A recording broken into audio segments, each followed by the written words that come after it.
Cursed and Haunted, out of Berlin by way of Rome, is a simple cartooning exercise that is elevated by the work in shading.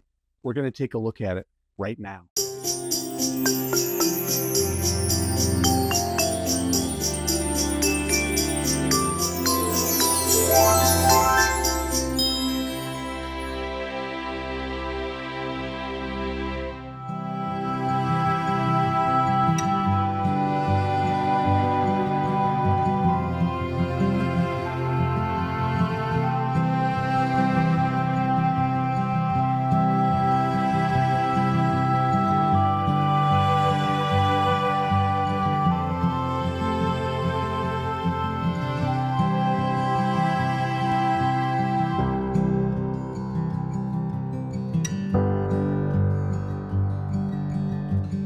Hey everyone, it's Tom. It's FANzine Live. We are doing World Zines today, and this comes to me from our friends in Rome, but it is a Berlin zine. I don't know what it is about the city of Berlin, but they just seem to have a wonderful, wonderful self-made comic scene, and it wouldn't surprise me if it had something to do with the artistic bent of the community, the beatnik bent of the community. It is truly something else. So this is Cursed and Haunted by a gentleman named Dirk Verschuur. It's a very large book, about the size of a regular size comic. Well, maybe just a touch small. Two stories in here. The first one is called The Chicken. The cartooning is a lot of fun, very simple, stuff that just about anybody could do, I would think. But the gist of it is this guy wakes up in the morning and there's a chicken staring at him. And the chicken follows him through his day, makes it impossible for him to go on the bus. He starts panicking. He's late for work, stuffs the chicken into his suitcase, has to work on a presentation for those super important clients. And of course, the chicken won't leave him alone, keeps following him around, puts him in the closet while he gets his work done. The chicken starts making tons of noise. People need him. He decides to try to stuff the chicken down the toilet, ends up trashing himself. The chicken's now following him around, and he's all wet and gross. Here are the super important clients. He gets home. The chicken's there. The chicken's in bed with them. New day tomorrow. It's going to be fine. Good night, you stupid chicken. Good night. He wakes up, and who's with him but a pig? So, cute story. Very cute story. Then the next one is called The Night I Got Cursed by a Cat. It's just a classic person with moody cat type situation. And of course the cat he was staying with a friend.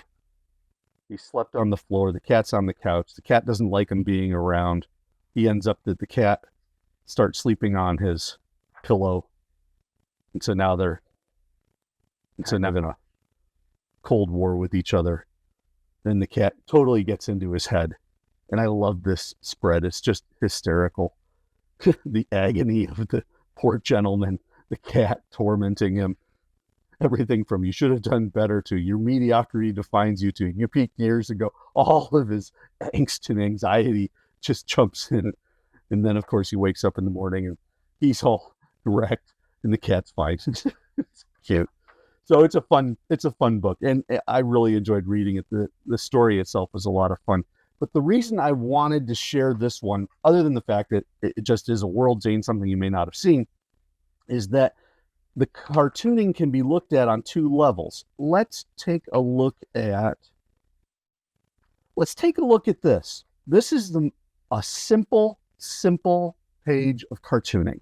If you left it at the baseline work, you would have a very well-constructed cartoon. But where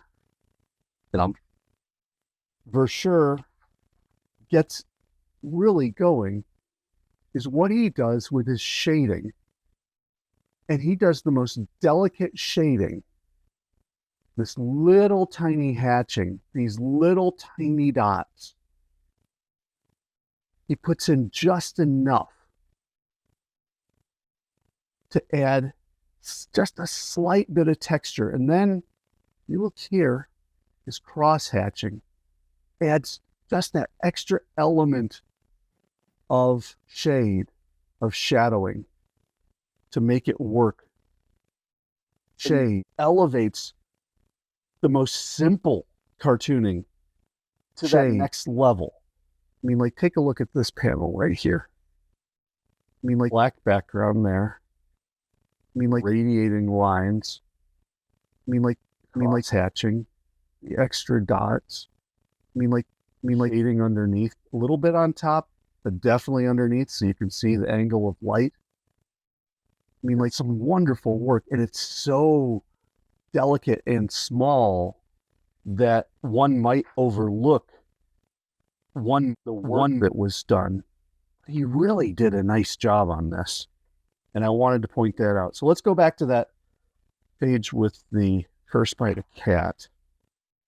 Well, we can look at that too. Look at how he has 5 cats, all basically the same design. Okay, so the eyes are a little flattened there with the line across. Basically, it's all the same. Look at how he has the different shading combinations. He's able to make them all look different. This one has stripes. This one's darker altogether, half dark. I mean, just really cool. But I wanted to get to that 2-page spread. And this is where he totally goes to town. Kind of hatching on the eyeballs, kind of hatching through the lines in the eyes, the teeth, kind of extra darkness in the shading as he's in bed, which kind of menace, kind of moment of the dream, kind of incredible. Yeah, Cursed and Haunted, and heck, that cover. I mean, it's really neat things with the hatching and the shading, even on the lettering there. Just look at the work there on that cat. He's not using the heavy line. He's using an extremely thin line, but he uses it a lot. He's not almost reminds me of some of those ballpoint pen pieces that I've seen online occasionally. Cursed and Haunted, a fun book purchased through Italy, made in Berlin.